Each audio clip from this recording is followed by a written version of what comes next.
২৬-এর বিধানসভার নির্বাচনে কোমর বেঁধে নামছে এবার বিজেপি। পাখির চোখ নির্বাচন, আর তার জন্যই প্রতি মাসে রাজ্যে এসে সভা করবেন মোদী শাহরা। চলতি মাসেই দক্ষিণবঙ্গে সভা প্রধানমন্ত্রীর। গত মাসেও আমরা দেখেছিলাম নরেন্দ্র মোদী এসেছিলেন অমিত শাহ, এবং এবারে প্রত্যেক মাসেই কিন্তু এই ধরনের কর্মসূচি থাকতে চলেছে। রাজনৈতিক কৌশল ঠিক করতে আলাদা করে দলও পাঠাতে পারে কেন্দ্রীয় নেতৃত্ব।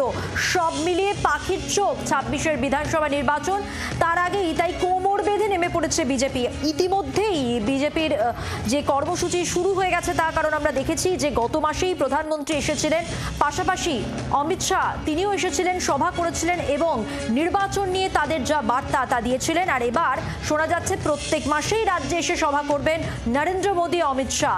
চলতি মাসেই দক্ষিণবঙ্গে সভা প্রধানমন্ত্রীর। রাজনৈতিক কৌশল ঠিক করতে আলাদা করে দলও পাঠাতে পারে কেন্দ্রীয় নেতৃত্ব।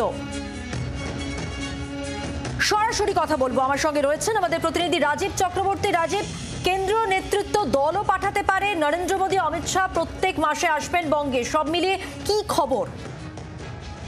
মধুবন্ধী, দেখো, বর্ষা খুললেই বিধানসভা নির্বাচন এবং পশ্চিমবঙ্গের বিধানসভা নির্বাচনে বিজেপি এবার আবারও একবার কোমর বেঁধে নামতে চলেছে।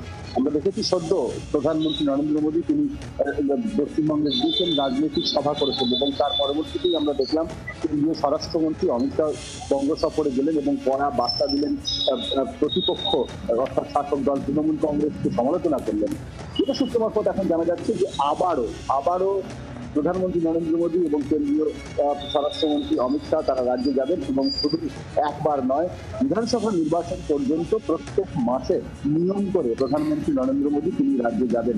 এবার যেহেতু তিনি উত্তরবঙ্গে সভা করে এসেছেন গত মাসে, তাই এবার তিনি দক্ষিণবঙ্গে সভা করতে যাবেন এবং দক্ষিণবঙ্গে সভা করার পর তিনি আবার তার রাজ্য নেতৃত্ব ঠিক করতে কোথায় কখন সভা হবে। অর্থাৎ প্রত্যেক মাসে প্রধানমন্ত্রী নরেন্দ্র মোদী একটি করে সভা করবেন রাজ্যে।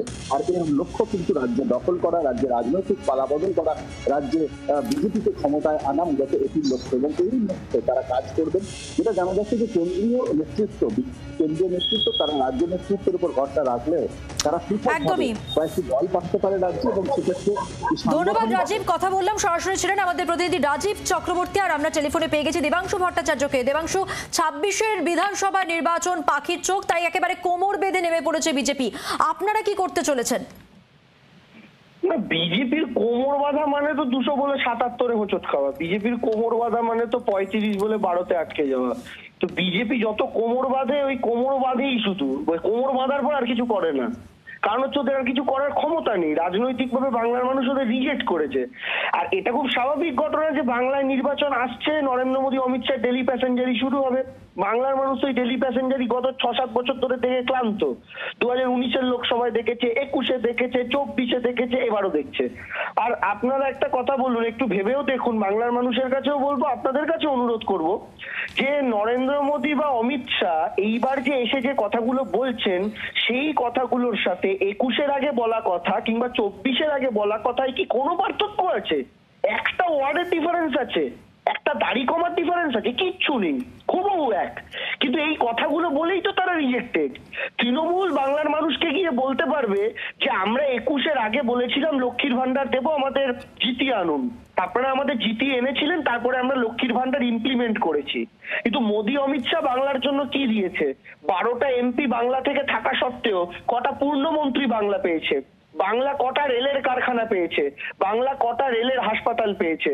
আফটার মমতা ব্যানার্জি বাংলা রেল থেকে কি প্রাপ্তি ঘটেছে নতুন ভাবে? এগুলোর উত্তর তো তারা দিতে পারবে না। নট অনলি রেলওয়েজ, সেন্ট্রালে এতগুলো মন্ত্রক, কিন্তু একটা মন্ত্রক কোনো বাঙালি যোগ্য মন্ত্রী হতে পারল না। অনেক ধন্যবাদ কথা বলার জন্য।